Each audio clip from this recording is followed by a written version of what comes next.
안녕하세요, 여러분. 네, 여러분, 오늘은 제가 문법 공부에 대해서 한번 이야기를 해보려고 합니다. 일단, 저의 영상을 꾸준히 봐오신 분들이시라면 아시겠죠? 제가 이제 꽤 오랫동안 언어 공부를 혼자 해오면서 그래도 나름 꽤 많은 노하우들을 가지고 있는데요.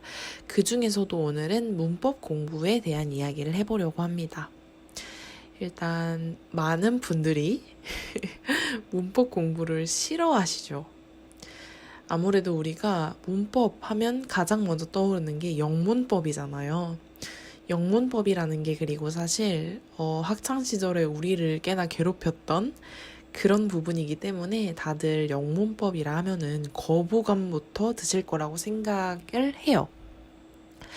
그런데 사실 여러분, 언어 공부를 할 때 문법은 정말 피할 수 없는 아주 중요한 요소입니다. 우리가 사실 대충 뭐 여행을 가기 위해서 언어를 배운다라고 해봅시다.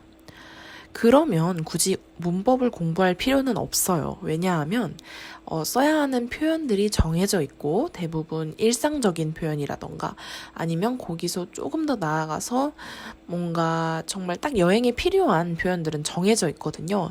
그런 표현을 배워서 외워서 단순히 여행을 목적으로 배우시는 거라면 사실 문법까지는 공부하실 필요가 없을 수도 있습니다. 그렇지만 우리가 이 언어를 정말 나의 몇 개 국어에 추가하고 싶다. 이 언어를 제대로 할 줄 안다. 라고 말하기 위해서는 정말 문법 공부가 필수입니다.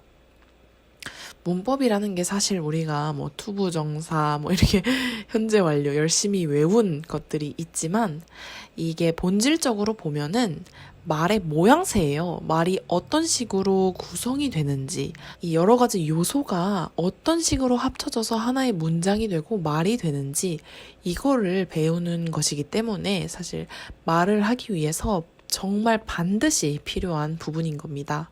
제가 지금 이렇게 한국어로 말을 하고 있는 것도 다 문법에 맞춰져서 말을 하고 있는 것이죠.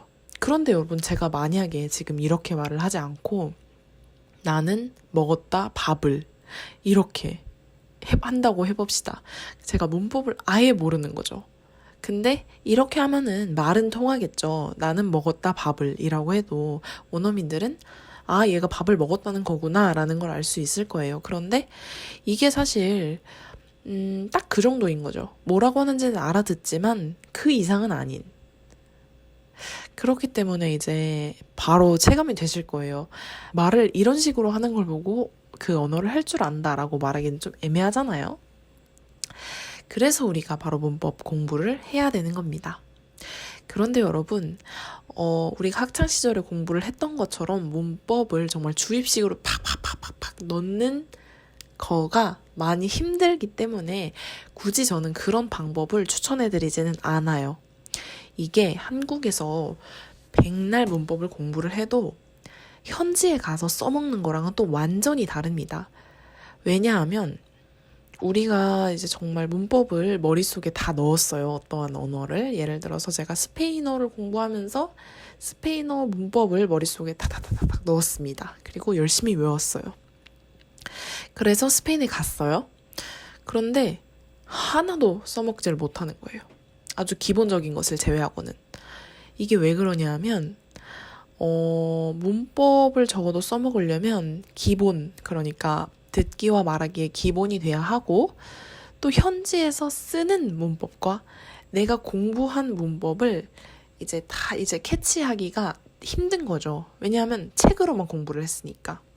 내가 글로 보면 아는 문법인데 이걸 들으면 그 문법이구나가 캐치가 안 되는 거예요. 그리고 내가 그 상황에서 이거를 탁 써야 되는구나 하고 바로 나오지 않는 거죠. 그렇기 때문에 문법 공부라는 게 막 책으로 열심히 봐서 되는 것도 아니고 아무 문법 체계도 없이 막 가서 말만 하면 되는 것, 이것도 아니라는 겁니다. 적당히 인풋을 넣었으면 그 인풋을 써먹을 수 있어야 돼요. 아웃풋이 나와줘야 그 문법이 완전히 내 거가 된다는 뜻이죠. 여기까지 이제 문법에 대해서 간단하게 말씀을 드렸는데요. 어떠세요, 여러분? 왜 문법을 공부를 해야 되는지 조금 이해가 되시나요? 납득이 되시나요? 그래서 저는 사실 언어 공부를 할 때 가장 처음에 하는 공부가 바로 문법이랑 단어예요. 문법이랑 단어는 그 언어의 일종의 그 뼈라고도 할 수 있어요. 뼈가 있어야 그 다음에 살을 붙이던가 말던가를 하죠. 뼈가 없는데 살을 붙여봤자 흐물흐물흐물 무너져 버리는 거예요. 그래서 이제 이 문법을 구체적으로 어떻게 공부를 해야 되냐를 지금부터 말씀을 드릴 텐데요. 문법은 여러분 사실 현지인한테 배우는 것보다는 한국인한테 배우는 것을 추천을 드립니다. 왜냐하면 제가 지난 영상에서도 잠깐 언급을 했었는데요. 원어민들은 문법을 정말 전문적으로 배운 사람이 아니면 잘 몰라요. 왜냐하면 언어를 원어민들은 흡수를 하기 때문에 문법이 뭐고를 다 따져서 하는 게 아니라는 거죠. 특히나 우리는 모국어가 한국어잖아요. 그렇기 때문에 한국인으로서 그 언어를 공부해서 한국어와 그 언어의 모든 체계를 다 알고 계신 분한테 배우는 게 가장 빠르게 습득을 할 수 있습니다. 그렇기 때문에 뭐 한국인한테 배울 방법은 많죠. 과외가 있고 인강도 요즘 되게 많잖아요. 저는 인강도 되게 좋다고 생각을 해요. 당장 내가 써먹거나 뭔가 필요한 그런 것보다도 문법에는 정말 인강이 탁월한 효과를 줄 수 있다고 생각을 하는 바입니다. 또는 이제 제가 공부한 것처럼 책을 하나 괜찮은 책을 구매를 하셔서 그 책을 쫙 정독을 하면서 하시는 것도 괜찮은 방법이죠.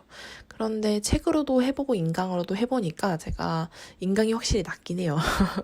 왜냐면 책은 제가 정말 이거를 판다는 느낌이 강한데 인강은 이 사람이 설명을 직접적으로 해주는 것을 들을 수 있기 때문에 조금 더 이해나 이런 면에서 도움이 된다고 볼 수 있습니다. 그리고 아무래도 혼자서 이제 책을 파게 되면 궁금한 사항이 있을 때 이제 질문을 하기도 쉽지 않잖아요. 특히 문법 같은 경우는 뭐 영어야 뭐 워낙 잘하시는 분들이 많으니까 지식인에만 올리면 바로 답변이 올라오겠지만 그 외에 다른 언어들은 안 그런 언어도 많기 때문에 아무래도 책보다는 강의를 하는 게 조금 더 효율적일 수 있죠. 또 이제 다른 방법이 있다면 유학을 가서 공부를 하는 방법인데요. 사실 어학연수라고도 할 수 있죠. 어학연수는 근데 여러분 모두들 알고 계시겠지만 한국에서 열심히 인풋을 넣은 이 문법을 써먹으러 가는 거지 가서 문법을 배운다고 생각하시면 안 돼요. 그래서 어학연수를 우리 영어 어학연수를 많이 가잖아요. 다른 언어는 생판 모르면서 내가 배우겠다 하고 해외에 가시면 안 돼요. 한국에서 최소한 문법 같은 뼈대는 다 만들어 두시고 그거를 이제 아웃풋을 내겠다 해서 어학연수를 가시는 게 가장 베스트인 겁니다. 아시겠죠, 여러분?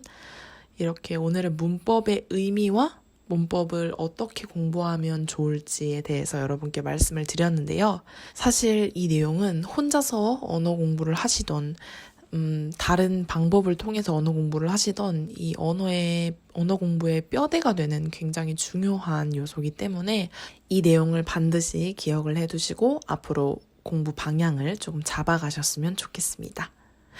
문법을 공부를 안 해도 돼요 라는 말을 기대하고 오셨을 분들에게는 조금 죄송하지만 문법은 그만큼 정말 중요합니다. 하지만 우리가 주입식으로 배운 그 영문법처럼 뭔가 너무 무서워하지는 마시길 바라면서 오늘 영상을 마무리해 보도록 하겠습니다. 그럼 오늘도 시청해 주셔서 감사하고요, 여러분. 다음 영상에서 봐요.